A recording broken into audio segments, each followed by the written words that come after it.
And we are back on the WHHI-TV Daily News. Joining me now is Scott Cooke, and he is the Communications Director for the South Carolina Department of Consumer Affairs. Thank you for being here today, Scott. We appreciate it. Thank you.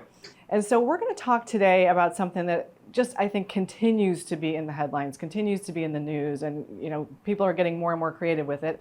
And that is talking about scams and how to avoid them. And I know you have something new coming out called Ditch the Pitch. So talk to us a little bit about that, and we can talk about other things that you're seeing as well. Yeah, Ditch the Pitch is our scam prevention guide. We've actually had a version of it out since 2015. We have physical copies of it. It's a little book that we go out and we can mail it to folks, and we bring it with us whenever we're at events. But it kind of outlines some of the various scams that we see and the ways that you can avoid them.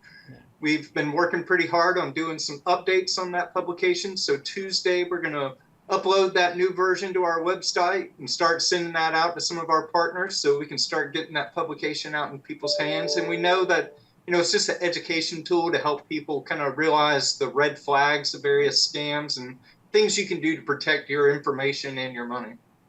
Well, I mean, obviously that is such an important resource in today's day and age. So talk to us a little bit about some of those details. What should we be looking for? What are the red flags? And what are the scams that are kind of circulating right now? Yeah, really, the big things is just kind of, a lot of times it's that first contact. How are they contacting you first? What are they asking for you first? So anytime you're getting that contact out of the blue, that's usually one of those things we tell people you can always call somebody back or anything like that. So just kind of watch out for that first contact when they start asking, especially for information, if it's medical information or different account numbers, things like that. So really, that's kind of one of those red flags. And also kind of watch it, how people ask you to pay. If somebody's telling you you have to pay with cryptocurrency or a gift card or something like that, usually that's a giant red flag for us. You wouldn't go into a grocery store and then just suddenly have them tell you you have to pay with a gift card. Like, that just isn't the way that normal businesses work. So just kind of keep those things in mind and kind of look for those types of red flags whenever they pop up. Well, and I think some of, like I said, they're getting more creative as we go on. And I think some of the things can be really kind of scary if you answer the phone and they say it's the sheriff's office and there's a warrant out for your arrest, or you've been flagged as somebody who might be in a child pornography internet sting.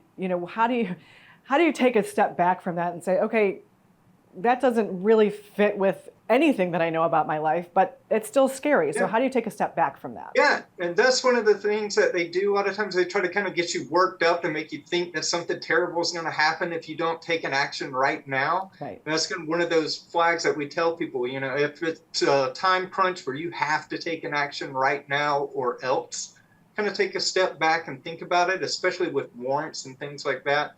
Most of the time, if the sheriff's department has a warrant out for your arrest, they're not going to call you. They're just going to show up at your house or at your work and, serve that warrant to you right then and there. And you can always kind of hang up on these types of calls.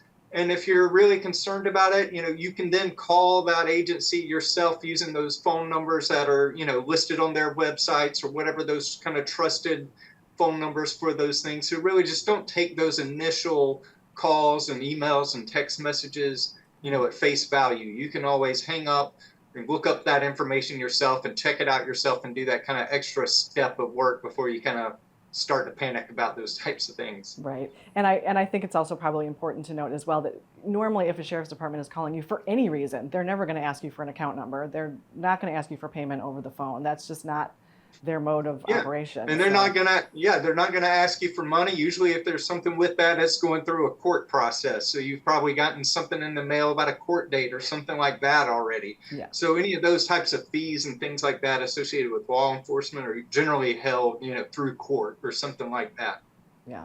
Well, Scott, thank you for being here today. What important information this is. And thank you for continuing to update the Ditch the Pitch. And we'll look forward to the latest version coming out next week. Thank you. We appreciate it. And we'll be back with more, so don't go away.